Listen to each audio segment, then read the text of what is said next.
Hi, Musibins. It's Mo here. Before we dive into this month's episodes, I just want to set the tone a little. These episodes sit close to my heart. We've been talking about culture for a while now. Not the textbook version, but the real thing, the stuff that shapes how we move around the world, how we speak to ourselves, how we love, and how we survive. And this month's stories feel like a continuation of that. You hear from people whose lives stretch across continents and languages, people who have built careers caring for children, navigating global systems, or helping others untangle the wounds they grew up pretending didn't hurt. You hear reflections on what it means to grow up in cultures that don't always give room for softness and what it looks like to reclaim that softness as adults. You hear about identity, belonging, and the quiet courage it takes to heal old wounds, especially the ones passed down to us. And somewhere in the middle of all of that, you'll get a small window into my own life in Korea, the friendships that have held me for almost a decade, the cross-cultural lessons I'm still learning, and the everyday ways I'm still becoming. So take a breath with me, settle in. This month is tender, layered, and very human. Now, let's get into the episode.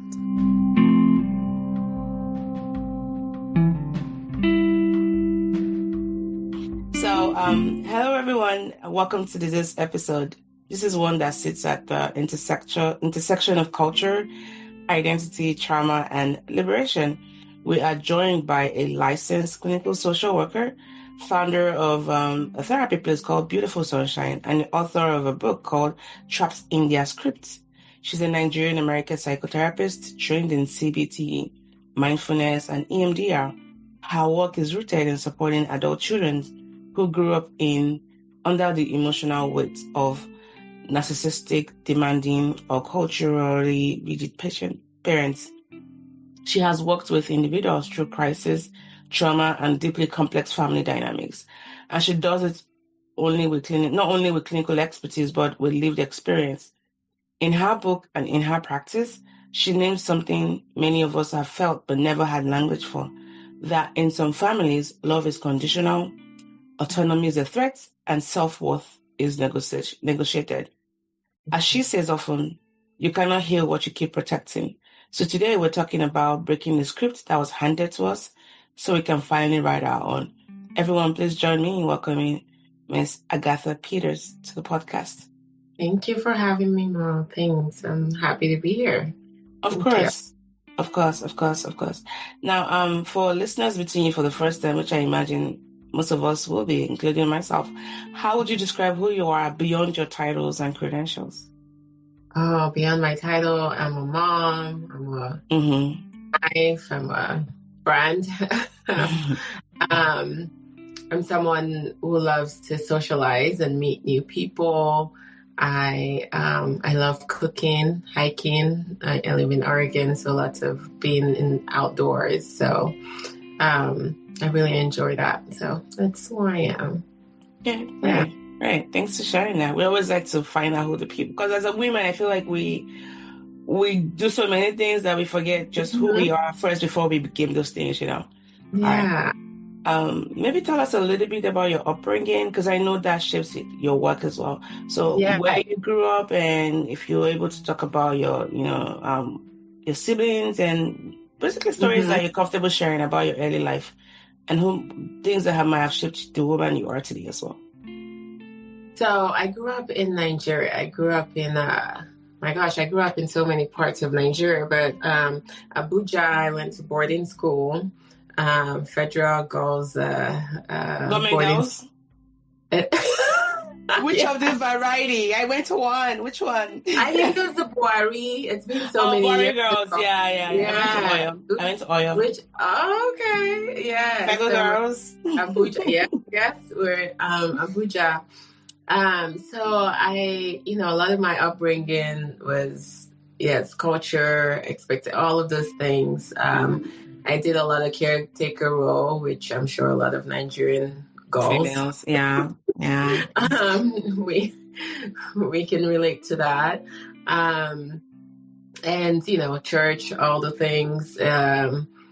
So, moving and transitioning to Nigeria, I left Nigeria when I was 13. I turned think 14 years within a week. So, now I've been, almost 4 decades now. So, I've been, total of my life, but almost two decades now in the U.S. So, a lot of my upbringing has helped shaped me in a way where I raise my children, I run my household. I think there is a positive in both culture for sure. Yes. In the culture that I've left behind and which it's still part of me, rooted in me, and I jam music all day, So the food, everything, the language, I speak it to my children.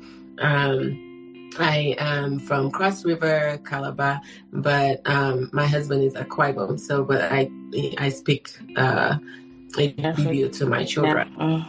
I speak Efik too. So I speak Ibibio to the kids so that my husband can at least understand most of it. And they understand the majority of it as well. I'm working on helping them speak it, not just understand it. But I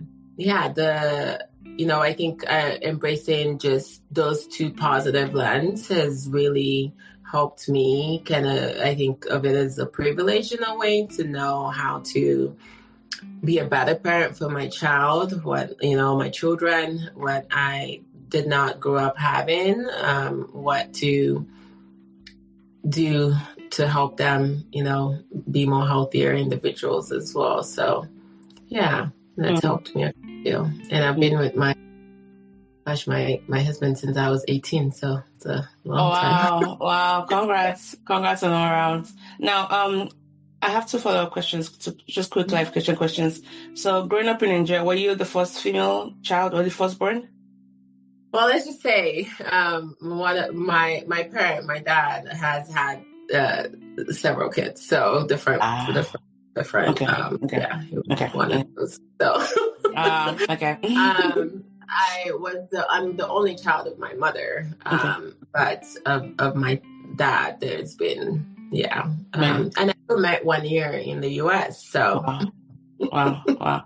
And growing up, was it just only you, or did you have other kids living with you as well? I was raised in Nigeria. It almost felt like a foster system in a way where, Oh yeah, you go stay with somebody. It was, there was, different homes, different people, different, there wasn't really that secure environment where, that's where the caretaker comes in, because you are there to provide care for other people and their needs, and you can imagine what that feels like. So, Yep, cinema. We understand that, And for those who might be wondering why we're just kind of glossing that over, I think we've talked about a bit of this during one of our previous episodes on the podcast, where it's not uncommon for families to send their children to other family members or even family friends to go live with them, perhaps for like better educational opportunities, or because again, the problem we have I think it's becoming less and less of a problem now, but way back then, people will have more kids than they're able to provide for. So what does that mean? As a way to better the lives of their kids, they'll send them to the city to go live with other family members or family friends. And there'll be some good that might come out of it, but there's been a lot of bad as well, because, those kids are exposed to abuse and all kinds of stuff, So okay. Now, you've lived over half of your life in the U.S. Now, how is that? And you talked about a little bit about your kids, by the way, and just the positives in those cultures and how it's helped you become a better parent and a better person. But if you were to speak more on that, how has that cross-cultural journey influenced your identity? Oh, it's who I am. I refer to myself as a Nigerian more than I still was an American, but if I'm angry, the accent will come out, or the pidgin English, things like that. So it's still my husband is Nigerian. It's just who I am, but coming in, I don't know if I really feel like I belong, a sense of belonging 100% in America, just because of where I've also grown up here. It's Oregon, so most people are white. So, you really holding on to that culture is really important to me.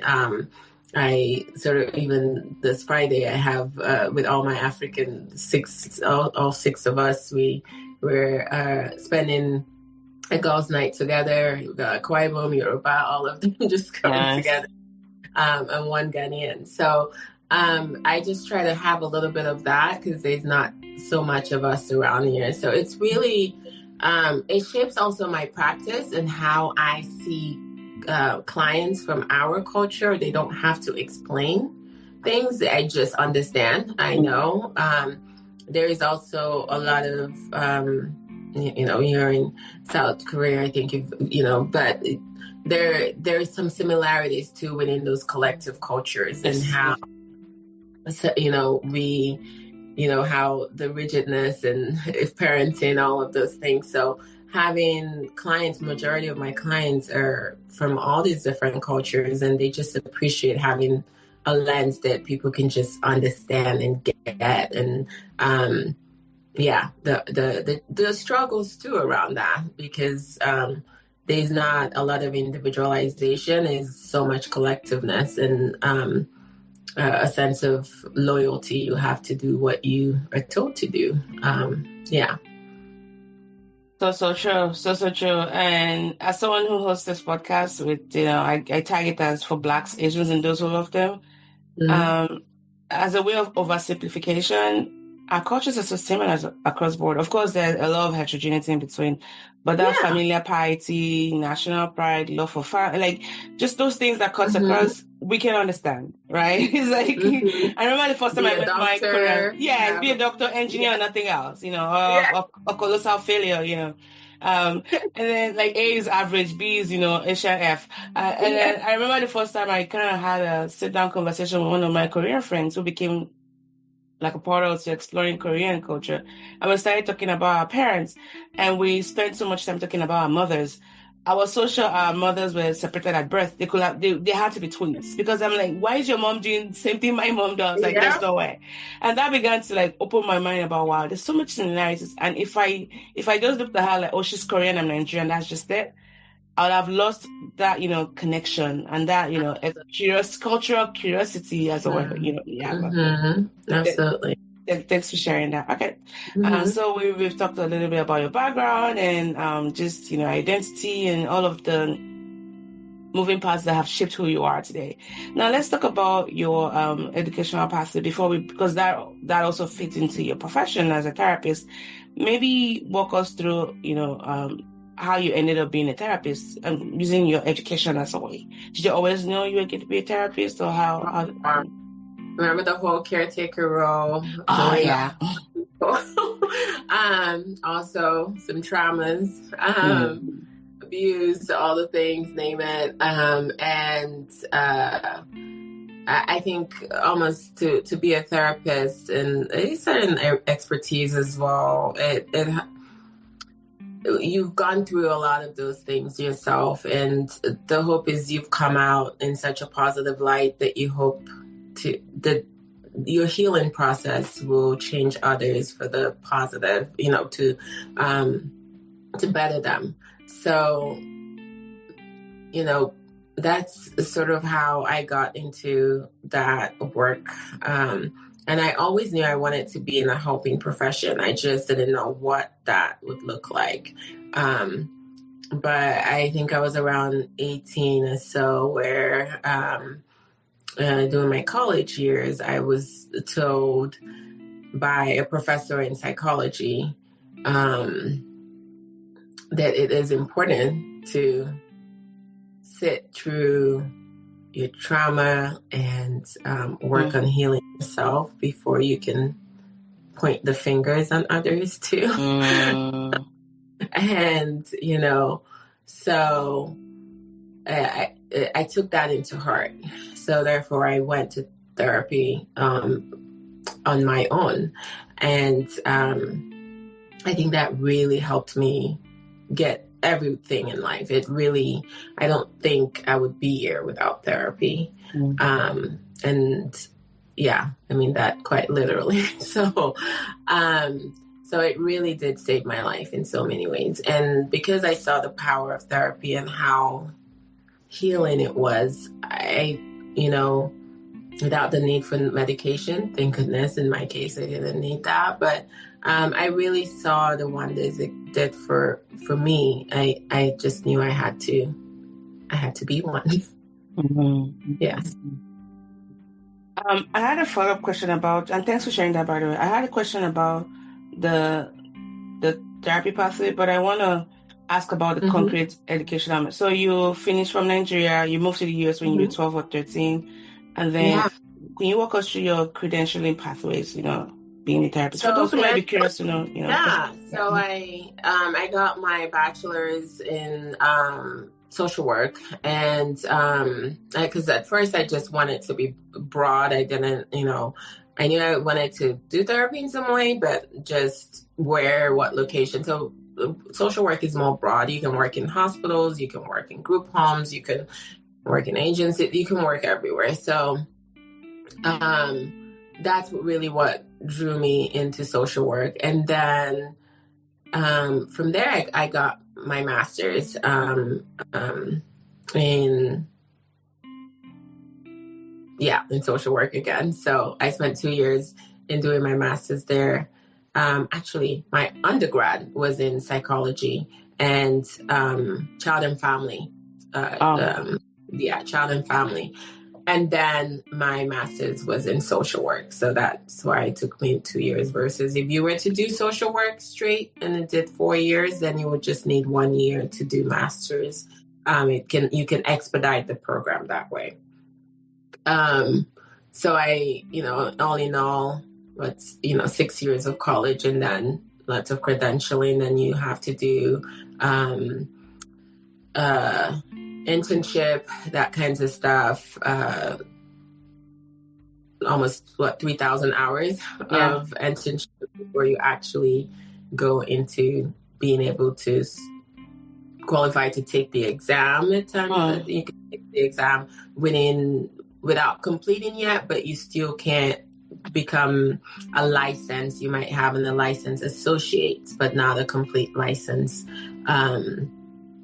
social worker. So in order to meet that license, you've done all of those hours, you've taken that tedious exam and you've passed it, and then you can be a licensed social worker. And that meaning you can do therapy, you can so while in the ER I did so much,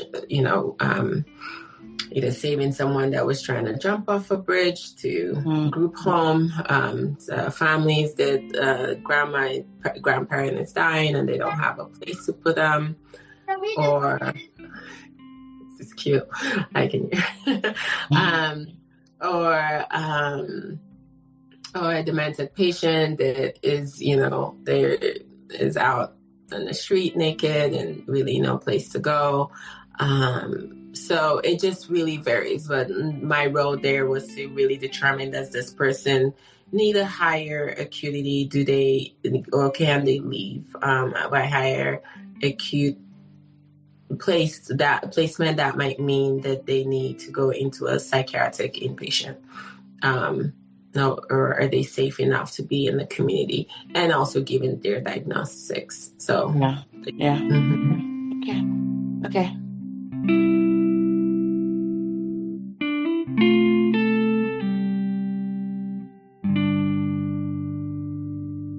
You'll be able to see just what a clear picture looks like. And I also want to encourage those who might not be very clear yet, just keep going. For so many people, whenever people ask me about my career path, I'm able to string in into words. But best believe that I want to say that for most of us, we don't even know the clear pictures. We just keep going. And then the meaning comes out of it. Okay. That we're able to recall with such accuracy and such poise. Life sometimes doesn't unfold that way. Just keep going. Don't be idle. And hopefully someday the path will be clear. Okay, guys? All right. Yes. I'm a very curious host, as you can tell, with over 300 episodes, so you know that there's a lot to ask. So when someone says that therapy saved their life, that carries weight, right? So Oh, yeah. my question, what was happening in your world that made therapy become a lifeline? Well, I personal question. I know. Well, yeah, as therapists, we just go through a lot. But there was a point in my life where it was very low that even with, us growing up with religion, all of those things, it was, I think I reached for everything. Nothing was just helping, and throughout my life, really. I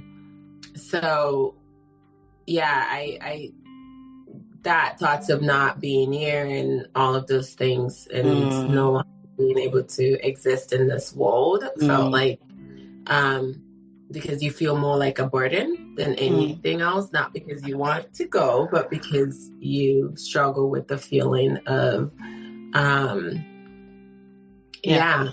a problem.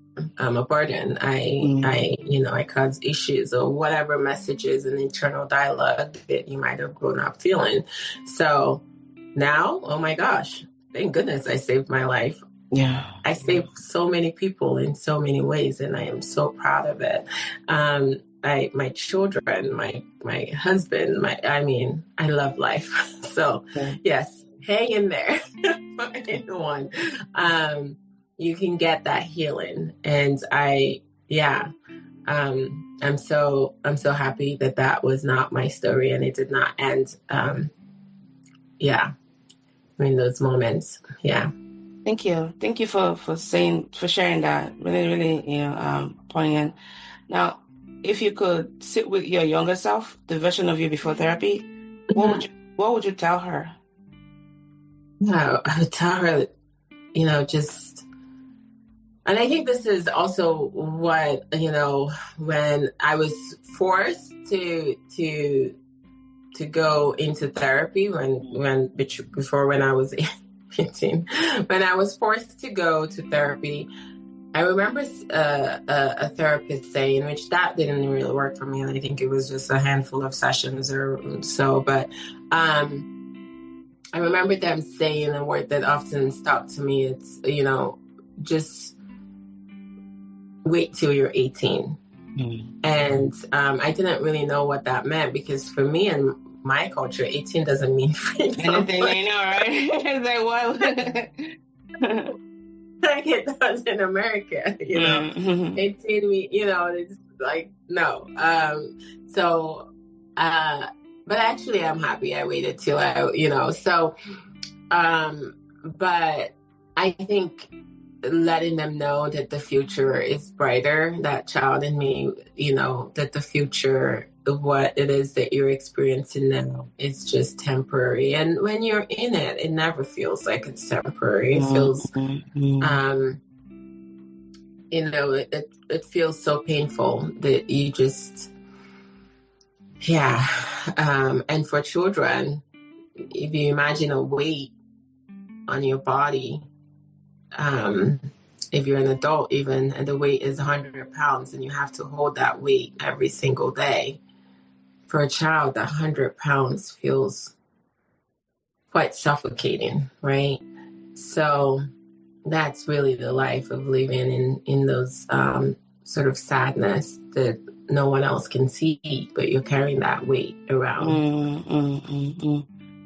Wow. Thank you.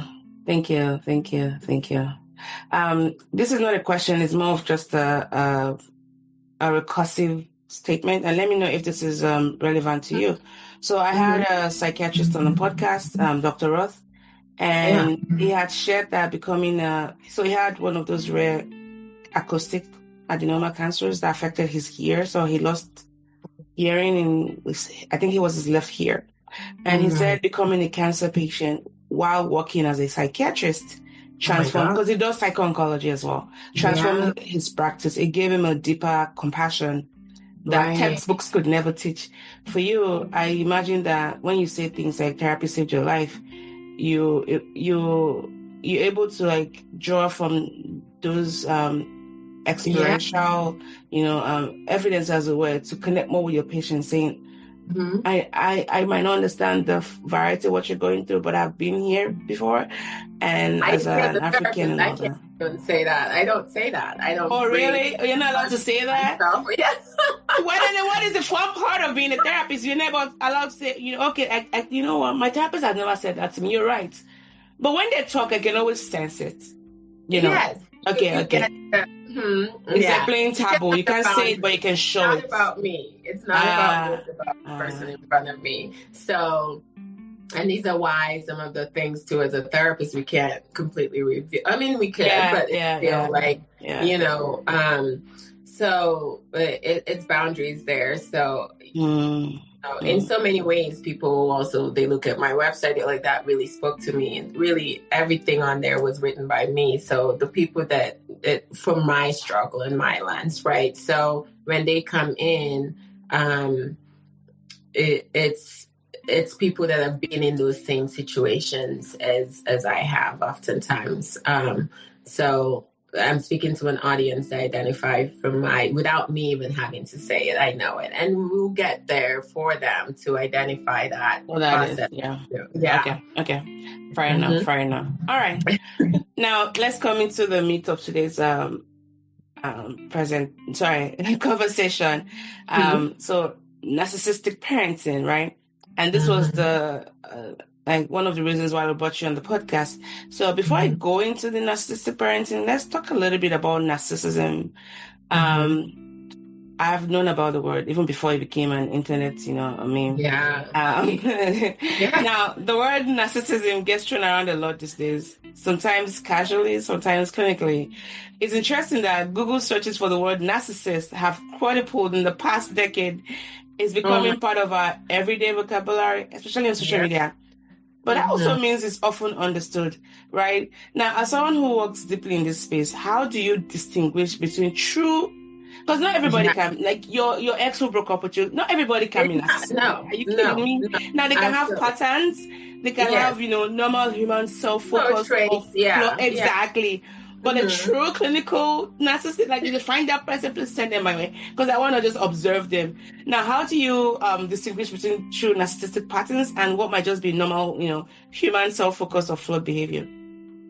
The distinction is quite clear. It's always that huge part of lack of empathy. For the parents, they're just not able to provide love in a way that children need. It's always their needs first. They cannot give unconditional love would be very foreign. It does not exist. There is also a sense of entitlement in a way that they expect their child to meet all of their goals and needs as a parent. Like, you need to fulfill all of those things for them. There is a lot of control in, behaviors that,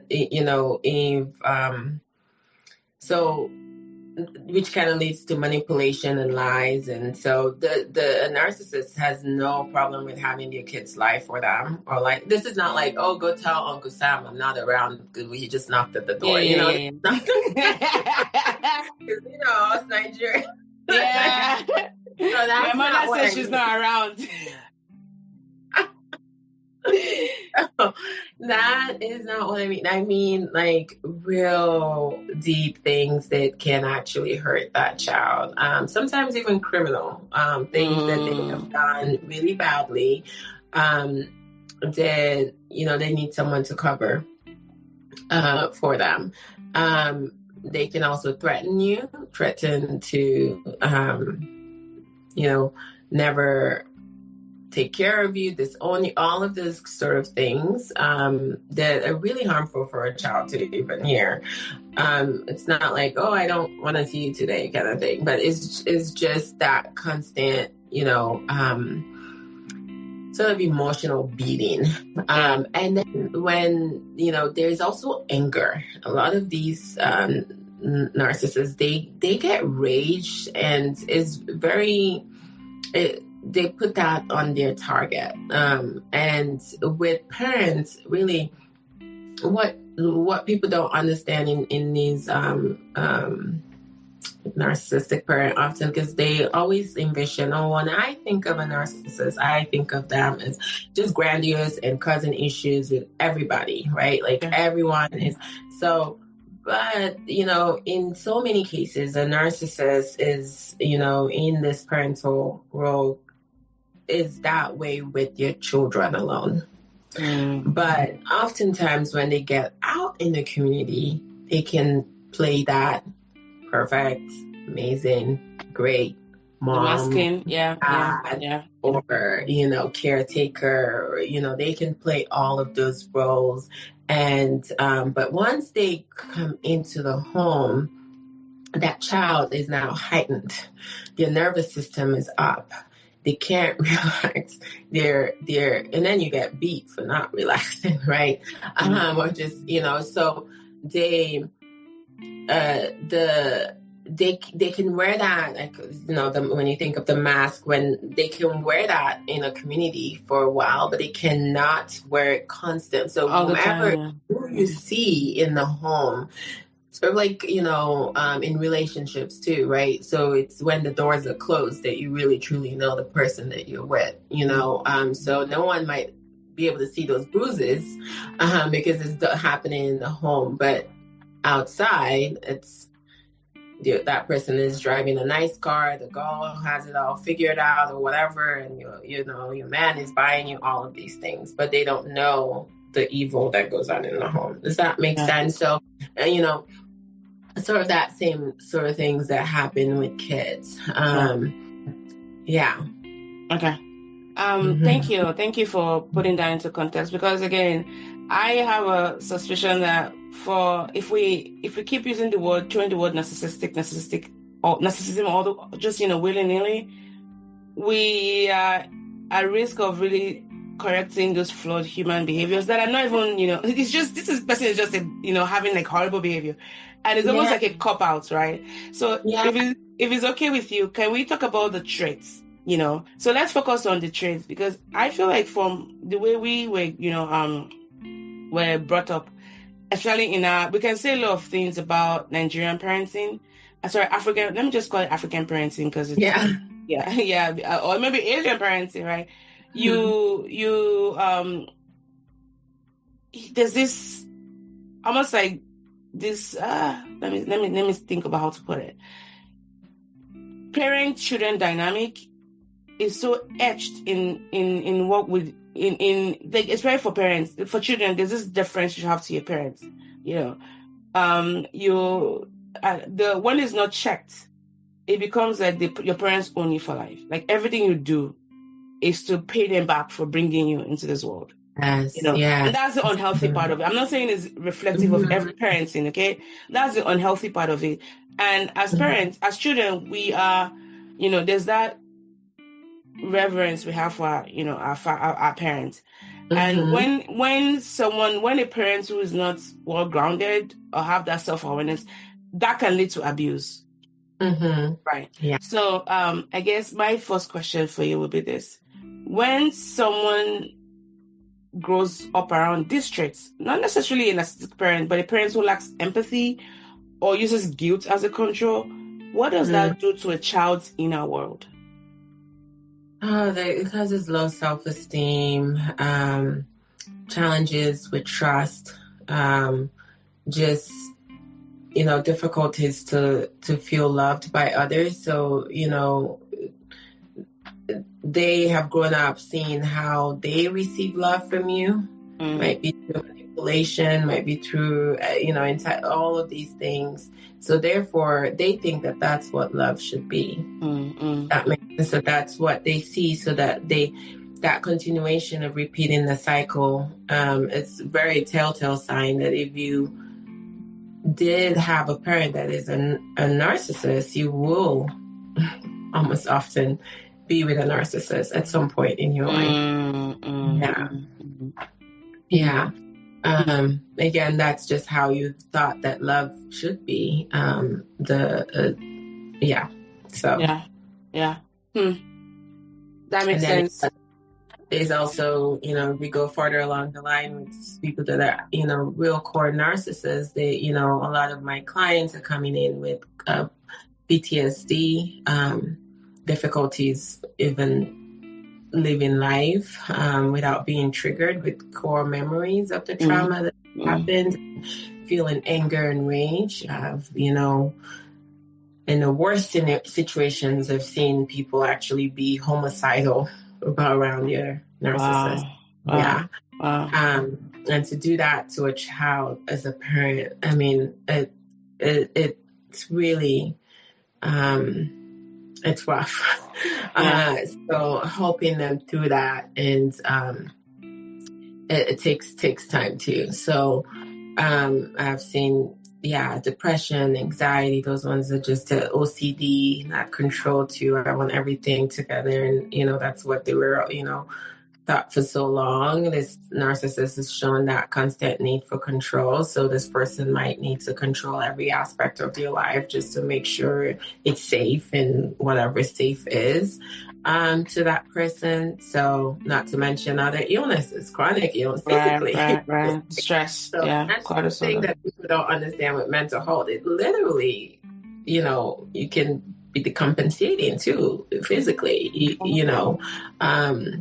so you start to have medically, emergency that you need help with, and you don't really realize that it's due to this narcissist that you constantly have in your life. Or when they're around, your blood pressure goes up. Goes up, yeah. Or you just you don't feel comfortable in your skin. Yeah, you run and go. Yeah. And despite being old enough to protect yourself, it just takes you back to being a child all over again. Yeah. Absolutely. Yeah. Okay. All right. Thank you for explaining that. Now, you've named something powerful earlier on, that in narcissistic parenting, empathy and unconditional love are absent, right? Yeah. Now, in collective cultures like ours, where obedience is seen as love and children are expected to suppress their needs. Now, how do we distinguish between culture? Yes. Why it was so confusing for me too, even in this field and being this profession and all the things, and hearing it from a therapist and all. I'm like, no way, I can solve this problem myself, because we're in the profession to fix people. So why wouldn't I be able to fix this person, right? That's another thing. Doesn't work for narcissists, just so you know. So really, in our culture, how you differentiate that, I talk about, it's just harder to, summarize it here. In Asian culture and ours, there is a need for perfectionism. You almost have to, again, doctor, have A's, and we're doing it from a place that comes from most parents. They just want their child to be successful. Right. That is, and there's nothing wrong with that. We can't always have a community full of doctors and engineers. Who's going to take care of everyone else? Right. But that's where it really it comes. The drive comes from, right? They want us to be successful. The challenge there is, what happens when you don't meet that expectation? Are you now seen as a failure just because you are, now something else that dad wasn't? Maybe dad was a lawyer and needed you to be a lawyer, and then you became, something that at least you can still feed your family. You still leave him. Family disappointments. Are they now disappointed for the rest of your, So, or do they learn to adjust that expectation, and now can work through it? Also, I talk about it when we look at parenting and psychology. There is different forms of parenting, authoritarian, authoritative, all of those stuff. In our culture, we oftentimes fall under authoritarian, and that's the same as a lot of Asian cultures too, where it's very rigid. You do as you're told, you clean, you do. That's pretty typical in our culture. Yeah. That is not necessarily like, oh, this is just the tools that are available. That's what we have, and we just have to make do. So the thing is, do they, with the difference between a narcissistic parent and these other parents that are still using those authoritarian ways of parenting at 18, or as the child starts to get older, 20 something, they start to adjust that. They're no longer so rigid. They're no longer, you need to do this. I need to assert myself in your life. I need to, come in your home and stay, and I'm never leaving. You need to, even though that person is fully married and might have, whatever and they got to do it for themselves. They no longer want you to. You have to take care of them. You have to, get the time to enjoy your life as you grow up as an adult. So it's just that other parent might start to let go. And also then too, with the narcissist, you see them insert their lives into their grandparent, their grandchildren as well. It just continues. The cycle just goes on. And as they get older, they get meaner, they get worse. They don't even, because with old age too, you can think about it. Your body's also tired. It's not good. So now that anger and rage even gets worse and worse and worse for that child. So that's the big thing. Do they change as that adult child is no longer a child, and they start to form their own life? Or is it still this rigidness, and the sense of, I need to control everything in your life? Yeah.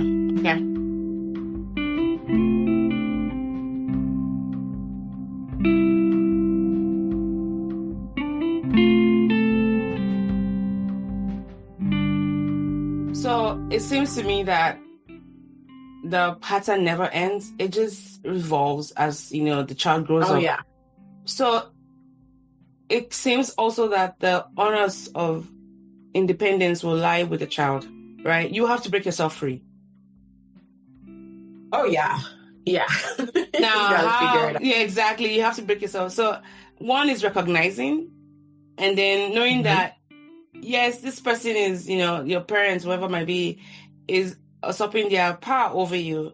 But you've also created that, almost like you've fed into it by yielding. So you become like the perfect prey. So basically just accepting that you're also part of the problem. You didn't cause it, but you've probably enabled it, right? And that's like that where that's so. So I'm not labeling you as a villain in the story, but you do have a role to play because they've seen you as that perfect target. Now, how does one break themselves free from that kind of hold? Yeah, absolutely. I mean, even, when, we talk about narcissism and then the children as well, you've had to learn to lie. You've had to learn to do all these things that you don't want to. All of those things there is a great force of need of accountability and all of that too. And that's being self-aware and learning to maybe forgive, heal, let go of those things that you've done and start to work through that path. But when you said breaking free from it, it takes time. And this is why, again, people come to, to therapy. But, I talk about in my book a lot too, that first step of recognition. And I do make different scenarios and real life explanations as to what this looks like, what narcissism looks like, not what is just thrown out there. And if it's not narcissism, what could it be? So maybe your parent have other mental health disorders, or that is not actual narcissism and is being confused as narcissism. And I've seen that too plenty of times. So then it's working through that. There again, when people come, they come with so many different situations. Are you leave? Is it the in-law that is living with you that is a narcissist? Is it the spouse? Is it the parent? There's so many people trapped in these situations where maybe it's a whole home dynamic and it just can't get out. So we start to learn how to live. And if you choose to stay in this situation, how can we do that safely for you? Mm-hmm. Some of those things we talk about it in the book, but then also, people are at the part when we go through therapy, they're like, you know what? It actually feels good to start to recognize who I am again. These things, like being in the safe space actually feels good. And going back in this place is so yucky and dirty. I do not want this for my life ever again. So then we work through the grief of that, the grief of having a parent that you so needed and wanted, because everyone deserved that. And having to let go of what that feels like. And that person it may still very much be alive, which is even much more difficult because you're not completely gone. So you're grieving a loss that you can't have. Yeah. That hasn't happened yet. But it's very real for you. Yeah. And I think what also, thank you for sharing all of that. I think what also makes it be complicated is that there could still be some, let me just use, for example, a mom who has a straight. They could still be doing their job as a mom, like providing those mothering, because there has to be something in it that keeps you there as a child. Well, you need the parent. Yeah. So we're not saying that it's kind of so easy to peel away, because that's still mom right there. That's the person who, births you for all intents and purposes.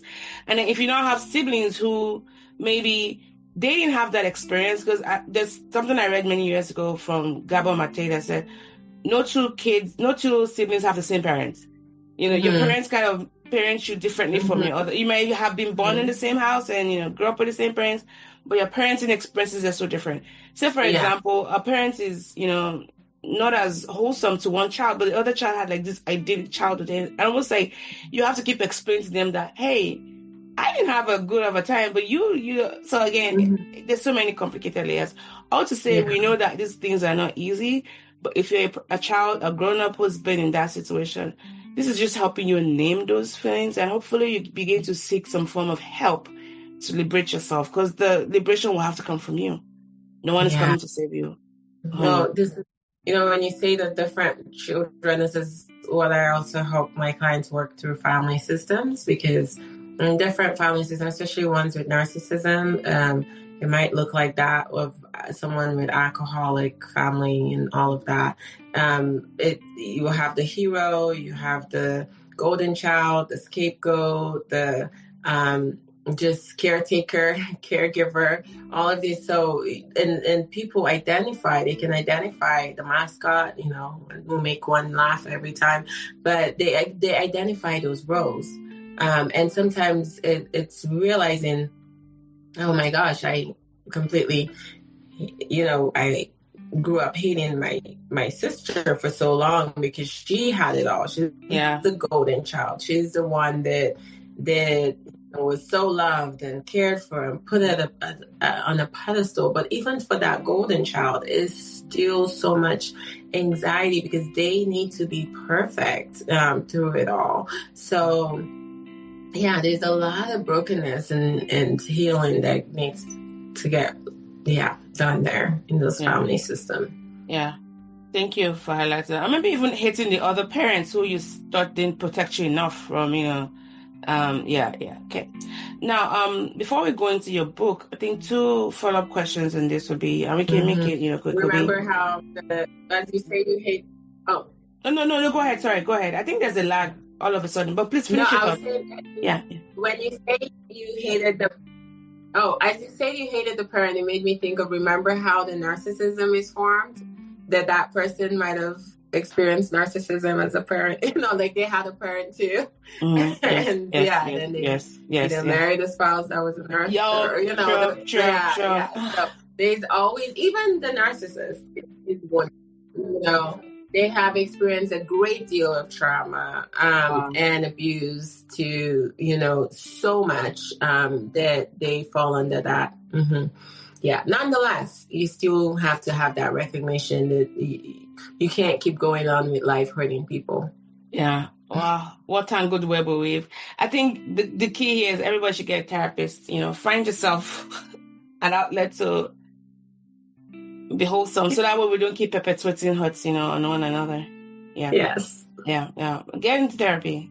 Everyone get into therapy. Yeah. Absolutely. Now, I think two follow-up questions before we talk about your book would be this. One would be, what were some of the survival behaviors you personally had to unlearn on your healing journey?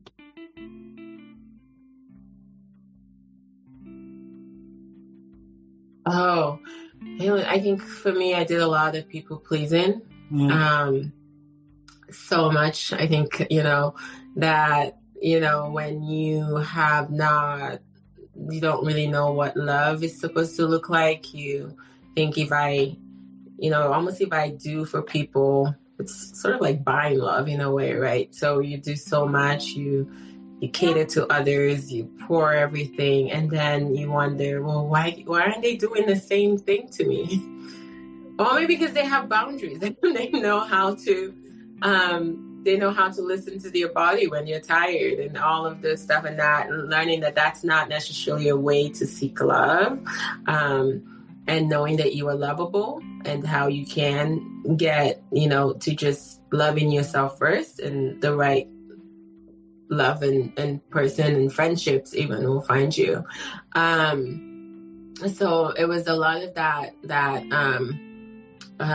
people pleasing. There was also a core belief of being a failure. So I would always have to do more to prove myself that I am not a failure, because I am doing for people. I'm doing all these things, and there's that, and so. Yeah, so when you have to unlearn that and know, okay, that's not that is looking at, what exactly defines failure versus what, or even socially what we think of failure. You don't in any way fit that, right? And so, and that's also a lot of the stuff that you carry with you, right? From that narcissist, from, that whomever was doing a lot of that harm, that you start to believe that about yourself.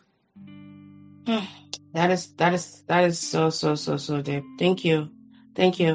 And this last question before moving to your book will be more for the bystanders, not the active bystander, perhaps like friends or other family members, that can really help to provide like that lens of clarity to their loved ones who might be going through these issues. What do you wish people understood about the quiet, invisible adversity that children of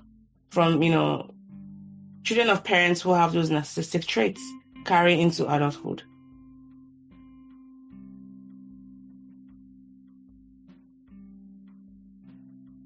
Yeah, it's one of the things I discussed earlier. It's, some of also what I just mentioned even. It's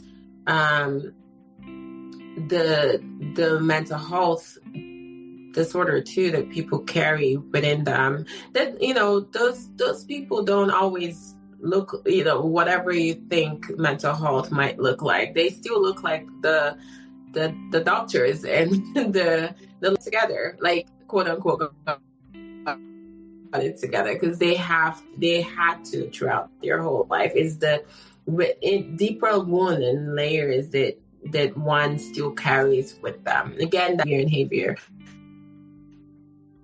you can still move through life with it, but at some point you start to collapse. And that's when that's oftentimes where I see people when people come to me. So people end up carrying this slow, shows up in so many ways that parent that is so heightened and scared and nervous and anxious and scared, overthinking, wondering what people think about them constantly, worrying about what their narcissists think of them constantly, having difficulties sleeping, right? A sleepless night thing, going to workplace and also,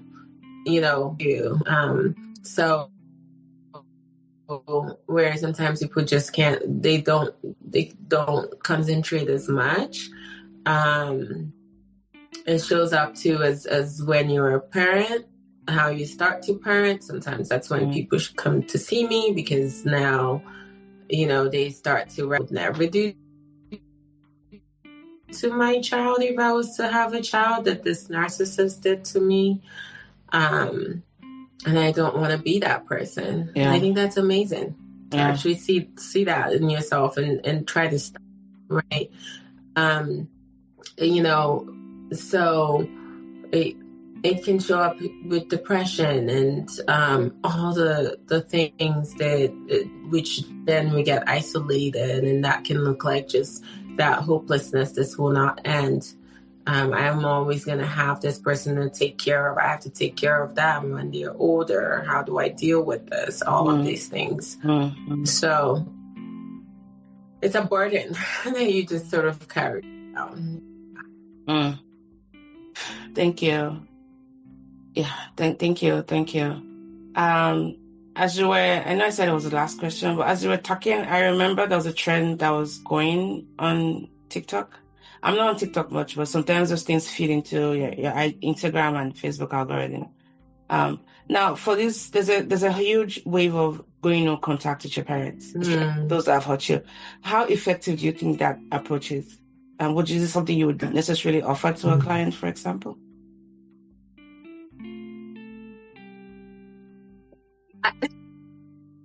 I mean, I don't tell my client what to do. I can't. I just don't. But I can be direct with my clients. I can tell them, like, when I see something that is off, or I have had narcissists, and I've also called them out on being narcissists. Because that's part of my job, is to give you a diagnostics. So, I can't really tell people what to do, but we work on what your goals are. So if your goals tend to shift.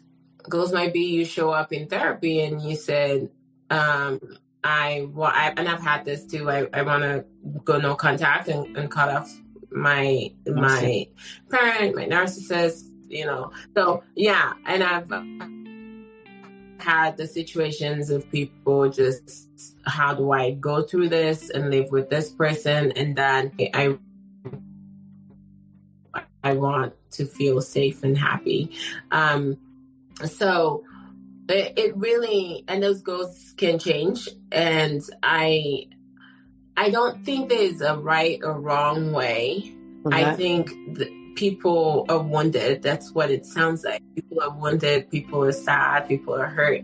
And they're just trying to feel less sad, feel less pain, do what they feel right, is right for them. And if that's working for you, it's working for you. If it's not, sometimes I think that can also, the grief can be so much. And I've seen that sort of turn where people cut off. They thought they weren't quite ready. They started TikTok and they cut off, and now they're using drinking to cope. They're using something else to cope. So they're not, does that make, so they haven't. Yeah. Unhealthy. So, yeah. I think it's an unhealthy way to cope. Exactly. So, that's why healing is not lenient. Sometimes it's back and forth, but you can't just, it can be hard. Okay. To make just, All right. Yeah. Thank you. Decision. It's different for everyone. Thanks. All right. Now let's talk about your book. The title, Trapped in Their Scripts, right? And what was the pivotal moment that made you say, I have to write this? And who did you have in mind while writing it? The pivotal moment, okay. Well, the first question, and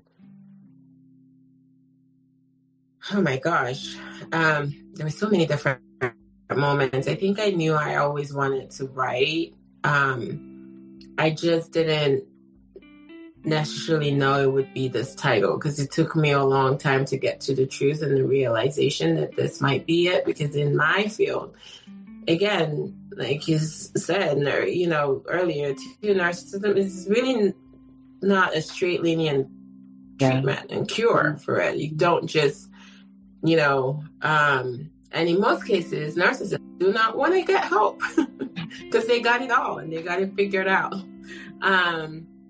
That's the grandiose. So, I didn't really know if it would be, I didn't have this topic in my mind, but I still had so many that, some identical as mine or some similarities there, and just not really understanding why this is happening and not getting that answers and healing from it. And for me, this was my way to, it sounds kind of silly, but I felt like I could tell my own self my story and other people's that have been affected. And I also, therapy can be $50 to hundreds of dollars per session. So this was a $5 book on Kindle. So it's, so yeah, providing something that of like realizing what worked for me and what didn't. It's where, and a lot of tears and a lot of crying. And I think writing this book was probably the last time I cried about those situations, which was good. Having that sort of, childhood. And I think within those lens too, for me, almost every character I had to feel something. I had to feel the emotions through it. So that took a toll on me. Thank you. And we'll put the link to it. We can get the book in the show note. Now, your book speaks directly to adult children in collective cultures. What makes their experiences unique compared to children of parents in the West? Parents who have those narcissistic traits in the West.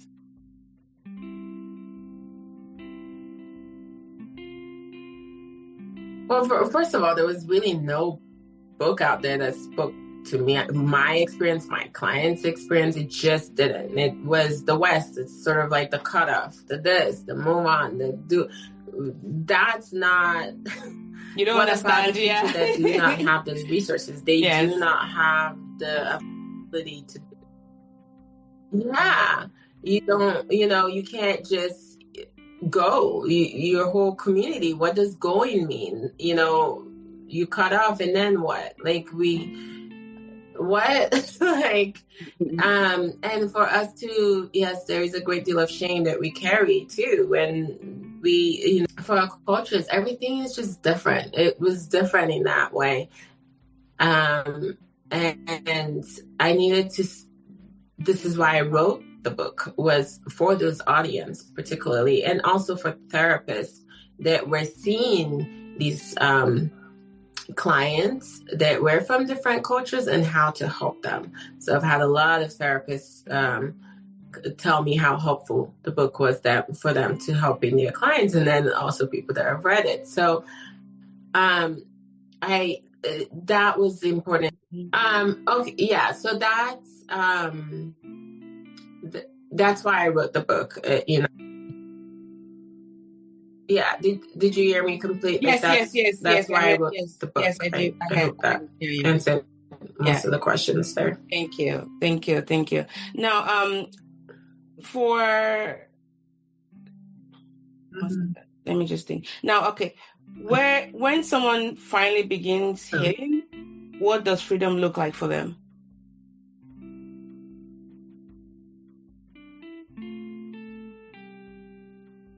Mm-hmm. Oh, it's so delightful.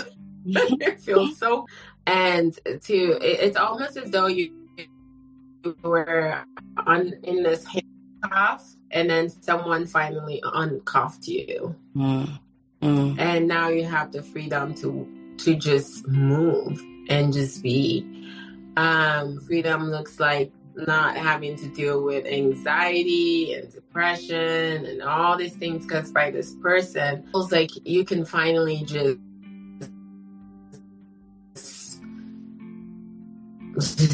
breathe. Yeah. And just be yourself, who you were meant to be. Not your version of who that person's version of you should have been to be. Yeah. Okay. And I think when you were talking earlier on about just the thanks for that, but the difference between what that might look like for us and comparing that to the West, I think one thing I like to remind our listeners would be this: like, going no contact to your family members might be very difficult, just because of how deeply entrenched you are with your community. So living the script doesn't mean abandoning your family. It might also mean returning to yourself, right? Prioritizing yourself. And whatever can help you get there and make you be your best self, we hope you see. Right? Yeah. Lastly would be, where can listeners find you, your practice, and your book? Yeah.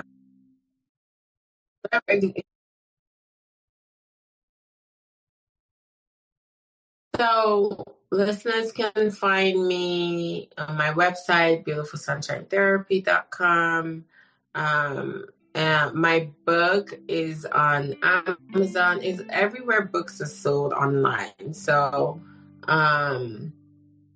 wherever you buy your books online, it's there. If it's not, have them order it. They can find me on my Instagram page, Beautiful Sunshine Therapy. Okay. The network is really, really bad. I hope it doesn't affect the quality of our recording. And I'm really trying my best to make sure everything comes out good. Can you still hear me? I know. I hope. I know. We had such a good first 45 minutes. Okay. I can hear you perfectly. Okay, yes. Great. I'm done with all of my. No, I think. Oh, one last question I'd like to ask you will be this. Now, you've made mention of just the impact of, like, for example, people with narcissistic parents. Their parents probably grew up in household where those were exposed to them, so it becomes like a cycle, right? For maybe individuals listening to this who want to break that cycle, especially when it comes to parents. Yes. Because the family unit is it's a connection to society, as it were. And if you can get that part right, it makes for a healthier society. What are some of the practical, and I know it's complex depending on what the situation is, for those wanting to break the pattern so they don't perpetuate that with their kids, what are some of the steps that they can begin to take to become more wholesome, with parents?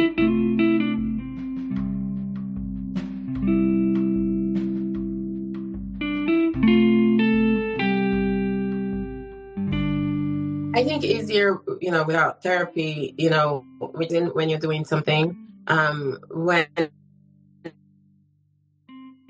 that has happened, if you and sometimes too, you could see your child act the way you would have when you were a kiddo, and the fear. That's a telltale sign that parent needs to really seek that help. There's no way. It's hard to really navigate things for you. I think sometimes it helps to talk to friends. I know there can be a lot of shaming in our culture too, but really like you have, and maybe there's someone that does, and you can also the community of people that just kind of get to you within that culture, but also the ones that haven't might be able to help you help themselves heal. I find that journaling can be very, helpful if you are feeling anxious in any ways, or you're just, sometimes that can also trigger how we treat our kids and stuff like that. Write about it. Just start to talk to yourself through how you write. And the thing too is, what would you have wanted as a child parenting? Because it's hard to see children go through pain. It's probably why I don't see a lot of children, because they didn't choose it. They didn't choose to. I mean, none of us did, but children especially do not deserve to suffer. Yeah, the book is just sort of like helping individuals navigate healing while honoring their cultural heritage. And I think that's, something that is missed a lot in the Western lens. So, yeah. Okay. Thank you. Whew. I need a moment to breathe after that conversation. Good job. I think you do need a moment to. Oh, yeah. I need a moment to breathe after this whole thing. Can you hear me? Yeah, I can hear you. Yeah. Uh-oh. I can hear you. My network is really, really bad. Hello? Can you hear me? Yes. All right. So I just want to say thank you. Thank you so much for giving us language. I'm here. I'm still here. Okay. Yeah. Thank you so much for giving us language for wounds we've carried in silence, and the patterns we thought were just how family works. I think what stood out to me the most was this: you don't have to diagnose your parents to validate your pain. Maybe you grew up around control, maybe love felt conditional, maybe you learned to shrink yourself so other people might feel more comfortable. Today, Agatha reminded us that things leave marks, right? And at the same time, she reminded us of something hopeful. To heal, you don't have to become someone different. You have to just remember who you were before you learned to disappear. So whether your journey looks like setting a boundary, maybe creating a distance, or just naming the truth for the first time, that counts, okay? That's movement. And we hope that today's episode talked at you. If your chest tightened, or maybe you just felt seen in a way you didn't expect, please don't ignore that. That's your body saying, hey, something here matters. Maybe we should explore it further. And we hope you find the safety and the community to guide you through what healing will look like for you. You can find Agatha's book, Trapped in Their Script, everywhere books are sold. I will link that in the show notes. And also her practice, Beautiful Sunshine Therapy, in the show notes. Now, please send this episode to someone who needs a reminder that choosing themselves is not betrayal. And as always, everyone, thank you for listening. Thanks for learning. And thanks for doing the hard work of breaking generational patterns. Be kind to yourself. You're not late. You're right on time. Thank you so much, Agatha. And we'll let you know once the episode comes out.